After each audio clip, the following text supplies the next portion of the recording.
sayang, kau akan bahagia dunia akhirat. Bismillahirrahmanirrahim.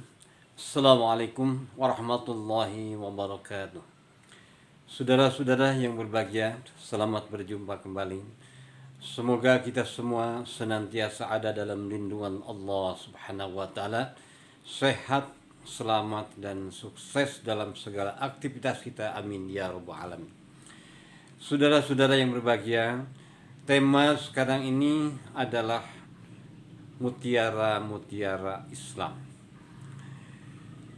Salah satu mutiara dalam ajaran Islam adalah ampunan Allah yang maha luas, khususnya bagi mu'allaf atau orang yang baru masuk Islam.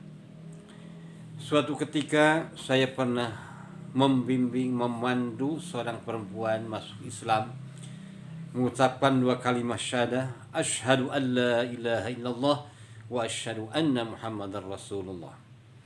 Kemudian dia menangis. Saya tanya kepada dia, apa ibu, kenapa menangis? Dia menjawab, saya merasa bahagia, senang sekali masuk Islam saat ini. Subhanallah. Mendengar jawaban itu saya merenung sejenak. Ini seperti tamparan bagi saya. Sudah sekian lama saya menjadi seorang muslim, belum pernah menangis rasa bahagia menjadi orang Islam. Subhanallah. Mungkin dia mendapat pancaran hidayah yang dahsyat dari Allah Subhanahu wa taala. Kemudian sahabat saya bercerita, dia pernah membimbing seorang non-muslim dalam keadaan sakit masuk Islam, mengucapkan 2 kalimat syahadah, kemudian dia beberapa jam kemudian meninggal dunia. Inna lillahi wa inna ilaihi raji'un. Insyaallah dia masuk surga. Rasulullah SAW bersabda, "Ida aslamal abdu fayahsunu islamuhu yukaffiru anhu kulla sayyi'atin kana zalafa." Bila seseorang berikrar masuk Islam dan dia baik Islamnya, motivasinya bukan untuk kepentingan dunia, tetapi semata-mata yakin inna dina indal Islam, bahwa Islam itu, bahwa hanya Islam itu agama yang diridhoi oleh Allah Subhanahu wa taala, maka dia diampuni segala dosanya. Kemudian sahabat Ammar bin As dahulu bercerita, ketika mau berbaiat kepada Rasulullah SAW, dia minta syarat, saya mau berbaiat kepada engkau. Kemudian Nabi SAW bertanya, apa syaratmu? Syaratnya, kata Ammar bin As, saya minta dimohonkan ampun kepada Allah Subhanahu wa taala. Nabi SAW menjawab, hei Ammar bin As, apa engkau belum tahu bahwa orang yang masuk Islam itu, baru masuk Islam itu diampuni dosanya bagaikan bayi baru lahir. Subhanallah, maha adil, maha pengampun Allah Subhanahu wa taala. Saya ucapkan selamat kepada para mu'alaf, orang-orang yang baru masuk Islam, baik yang langsung saya bimbing maupun yang tidak langsung saya bimbing. Semoga menjadi muslim muslimah yang baik, menjadi ahli surga, amin ya rabbal alamin.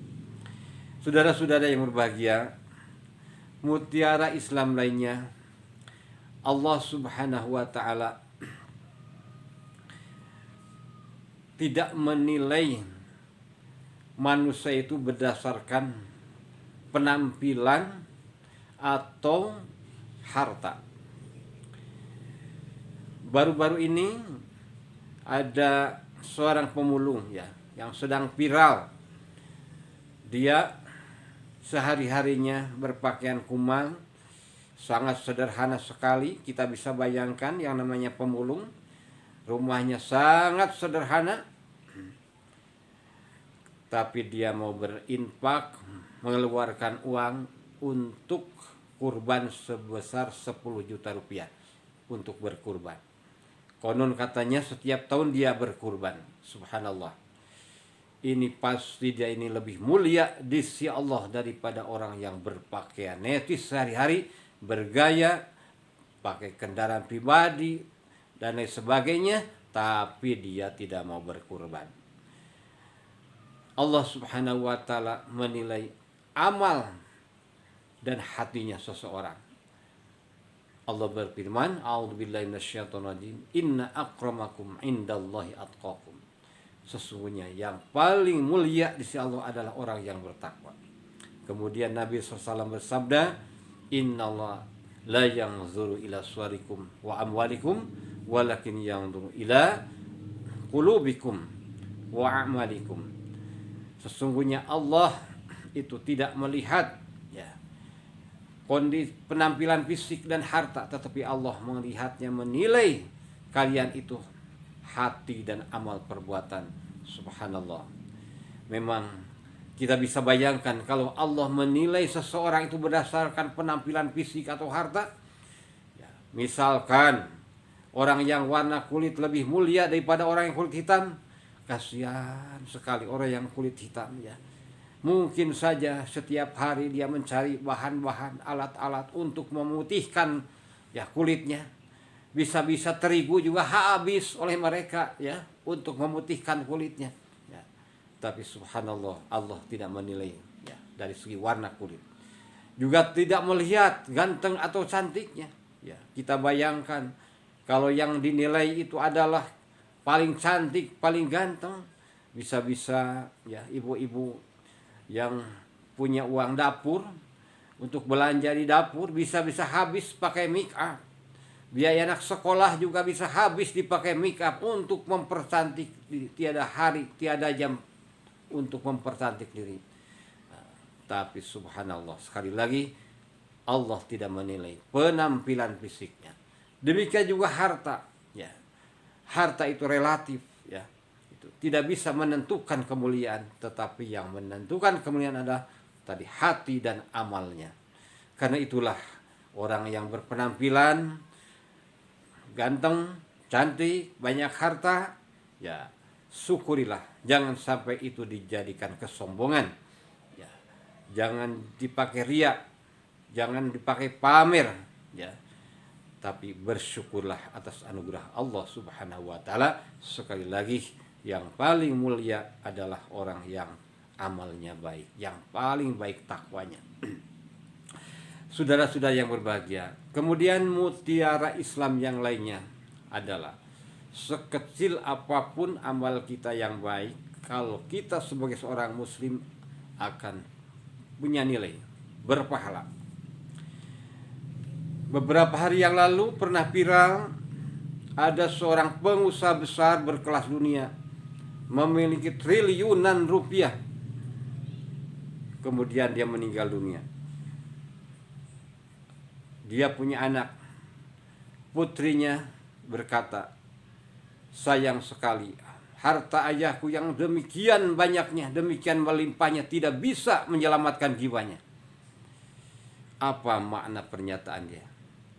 Dari sudut kacamata Islam, bahwa sebanyak harta, sebanyak apapun harta, seberapapun banyak harta, setinggi apapun jabatan, kalau sudah ajal tiba, kalau kematian sudah tiba, tidak ada yang bisa menghalanginya. Sepintar apapun, apa itu ahli medis dan sebagainya, tidak bisa menghalanginya. Itulah ketentuan dari Allah Subhanahu wa taala yang mengatur urusan kehidupan, urusan kematian. Seandainya dia dulu seorang muslim, mengeluarkan sebenarnya hartanya, jangankan miliaran, 1.000 rupiah saja, atau sepotong biji kurma saja, itu akan menyelamatkan dia di akhirat kelak nanti dari neraka. Nabi SAW bersabda, "Ittaqun nara wala bisyiqqi tamrah." Jaga dirimu, selamatkan dirimu meskipun dengan sedekah sepotong biji kurma. Apalagi kalau 1.000.000 biji, apalagi kalau jutaan, miliaran, pahalanya akan lebih besar. Tetapi kalau dia seorang non muslim, berapapun dia sumbangkan atau sedekahkan kepada orang lain ketika hidupnya, dia tidak memiliki nilai apa-apa di hadapan Allah. Nol besar. Ya. Allah berfirman, A'udzu billahi minasyaitonir rajim.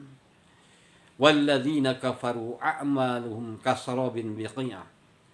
Orang-orang kafir itu amalnya itu seperti fata morgana di tanah datar, di tanah yang luas, di padang pasir, kelihatannya ada air yang besar. Yahsabudz dzam'anu ma'a, orang yang merasa haus mengira itu air yang bisa menghilangkan kehausan. Hatta idza ja'u lam yanusyya, sehingga dia datang ke tempat itu, dia tidak menemukan apa-apa. Jadi nol besar ya. Amal orang-orang kafir itu tidak punya nilai apa-apa di hadapan Allah. Seberapapun banyaknya, sebaik apapun, tidak memiliki nilai apa-apa. Tapi bila seorang muslim ya mengeluarkan sekecil apapun, itu akan mendapat nilai pahala di sisi Allah yang insya Allah di akhirat kelak nanti akan menyelamatkan dari api neraka. Saudara-saudara yang berbahagia, demikian tayangan sekarang ini, uraian singkat tentang sebagian dari Mutiara Islam. Mudah-mudahan bermanfaat bagi kita semua. Mudah-mudahan kita panjang umur, sehat, kita tetap mensyukuri nikmat Allah Subhanahu wa taala. Selamat berjumpa kembali di tayangan berikutnya. Mohon maaf bila ada kekurangan dan kekhilafan. Wal afu minkum. Wassalamualaikum warahmatullahi wabarakatuh.